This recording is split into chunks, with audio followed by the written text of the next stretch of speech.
Hello, எல்லோரும் எப்படி இருக்கீங்க? இன்றைக்கி நம்ம சேனலில் என்ன பார்க்க போகிறோம் அப்படின்னா, ஒரு கூட்டு ரெசிபி தான் பார்க்க போகிறோம். பருப்பு கூட்டு.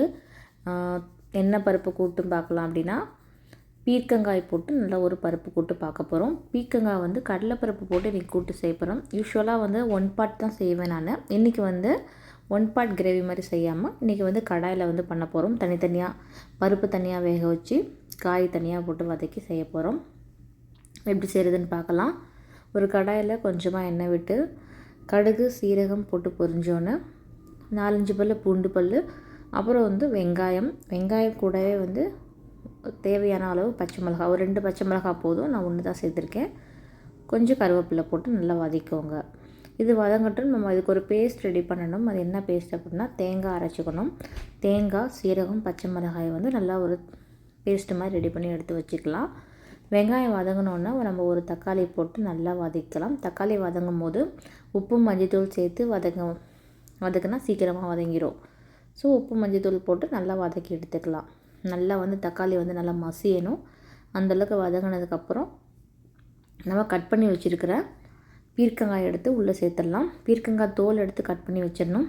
ஆல்ரெடி நம்ம வந்து தோலை வந்து எப்படி சட்னி பண்ணலான்னு சொல்லி வீடியோ போட்டிருக்கேன், பார்த்து செக் பண்ணிக்கோங்க. நல்லா பச்சை வாசனை போனோன்னா லைட்டாக தண்ணி ஊற்றி ஒரு 5 நிமிஷம் வேக வச்சுக்கணும்.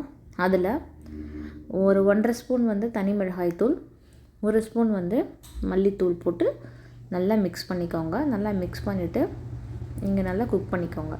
நல்லா மிக்ஸ் பண்ணிவிட்டு நல்லா குக் பண்ணிக்கணும். அது நல்லா காய் வந்து நல்லா வேகணும். நல்லா வெந்ததுக்கப்புறம் நம்ம என்ன பண்ணணும் அப்படின்னா, நம்ம ஏற்கனவே அரைச்சி வச்சுருப்போம் இல்லையா பேஸ்ட்டு, அதையும் உள்ளே சேர்த்து நல்லா மிக்ஸ் பண்ணிக்கோங்க.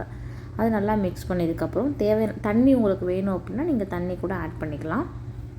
இல்லைனா இந்த கன்சிஸ்டன்சியே போதும். நல்லா மிக்ஸ் பண்ணிக்கோங்க. நல்லா மிக்ஸ் பண்ணதுக்கப்புறம் அது நல்லா வந்து காய் வெந்துடும். எல்லாம் ரெடி ஆனோன்னே இப்போது வந்து நம்ம அந்த வேக வச்சுருந்த கடலைப்பருப்பு எடுத்து உள்ளே சேர்த்துக்கலாம். கடலைப்பருப்பு உள்ளே சேர்த்து, கடலைப்பருப்பு வந்து வெந்திருக்கணும், அதே சமயத்தில் வேறு குழஞ்சிருக்கக்கூடாது. கடலைப்பருப்பை உள்ளே சேர்த்து நல்லா மிக்ஸ் பண்ணிக்கலாம். உப்பு பத்தலை அப்படின்னா நீங்கள் வந்து இன்னும் கொஞ்சம் கூட உப்பு பார்த்துட்டு உப்பு சேர்த்துக்கோங்க.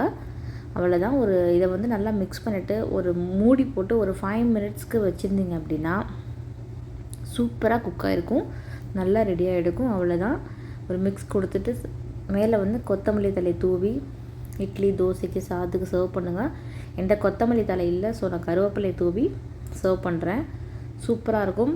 நான் இன்றைக்கி வந்து இந்த கூட்டோடு சேர்த்து எக்கு மட்டும்தான் வைக்க போகிறேன், சைட் டிஷ் எதுவும் வைக்கல. ஸோ சூப்பராக இருக்கும். ட்ரை பண்ணி பாருங்கள். எப்படி வந்துச்சுன்னு சொல்லிட்டு எனக்கு கமெண்ட்டில் சொல்லுங்கள். தேங்க்யூ ஃபார் வாட்சிங்.